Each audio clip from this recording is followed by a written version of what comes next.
बुधवार को लोकसभा में कार्मिक मंत्रालय के उस विज्ञप्ति पर जमकर हंगामा हुआ जिसमें उसने सभी मंत्रालयों और विभागों को ऐसे पदों को चिन्हित करने को कहा था जिन्हें आरक्षण के दायरे से बाहर रखा जा सकता है। 21 जनवरी 2014 को जारी किया गया यह विज्ञापन सुप्रीम कोर्ट के आरक्षण पर दिए गए एक फैसले के बाद आया है।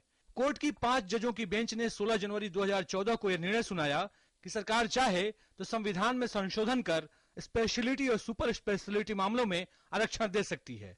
इस मामले को उठाते हुए जहां जदयू अध्यक्ष शरद यादव ने कहा कि कार्मिक मंत्रालय को अपना आदेश वापस लेना चाहिए, वहीं मुलायम सिंह ने कहा कि सर्वदलीय बैठक में हुए निर्णय का संसद में कही हुई बातों का सम्मान करते हुए सरकार को इस दिशा में कदम उठाना चाहिए।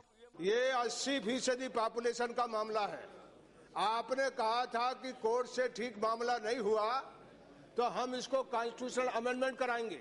डीओपीटी ने जो ऑफिस मेमोरेंडम निकाला वो उन्हीं लोगों को दे दिया जो हिंदुस्तान के इस तरह के जो सहमति से जो हिंदुस्तान बनाना चाहते हैं उस बात को लगातार रोकने का काम किया। वो सुप्रीम कोर्ट सलाह नहीं देंगे, यहाँ कीजिए, बहानागिरी मत कीजिए। उधर सर्वदलीय मीटिंग में भी कहा था और सदन के अंदर भी कहा था, लेकिन जब आपके हाथों फिर भी सुप्रीम कोर्ट ने आपको ही दे दिया, फिर आप जो सजादों ने कहा वो मैं कह रहा हूँ, या तो हाँ करो या ना करो। विपक्षी नेताओं के सुर में सुर मिलाते हुए कांग्रेस सांसद और अनुसूचित जाति आयोग के अध्यक्ष पीएल पुनिया ने भी कार्मिक मंत्रालय की जल्दबाजी पर सवाल उठाए। न्याय मंत्री ने, विधि मंत्री ने ये आश्वासन दिया था कि हम इसको रिव्यू पिटीशन के साथ करके और इस आदेश को समाप्त करा लेंगे, आपको कठिनाई नहीं होगी, पूर्व की तरह से स्थिति रहेगी। लेकिन ये जो था कोरा आश्वासन रहा, उस पर कोई कार्रवाई नहीं हुई और उल्टा कार्रवाई करने के बजाय डीओपीटी ने आदेश जारी कर दिया उसके हिसाब से। भाजपा सांसद गोपीनाथ मुंडे ने भी डीओपीटी का आदेश वापस लेने की मांग की। और ये दूसरा वादा किया था कि आप जो सुपर स्पेशलिटी में आरक्षण है उसके बारे में सरकार पहल करेगी, सुप्रीम कोर्ट में जाएगी, नहीं हुआ।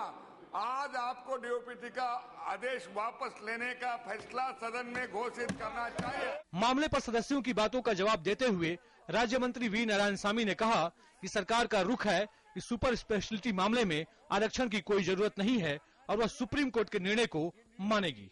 That the Supreme Court in a review petition as it allowed the revision petition, review petition, saying that it is for the government to decide. Our government commitment is that in super speciality courses, that need not be reservation. This is our government policy.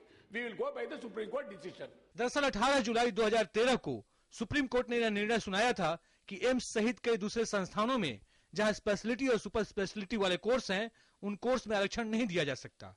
इसके बाद सरकार ने court में पुनर्विचार याचिका दायर की थी।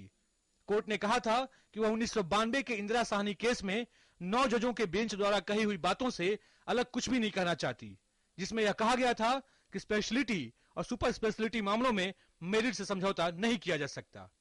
ब्यूरो इनपुट के साथ रवि धीमान की रिपोर्ट, डीडी न्यूज, दिल्ली।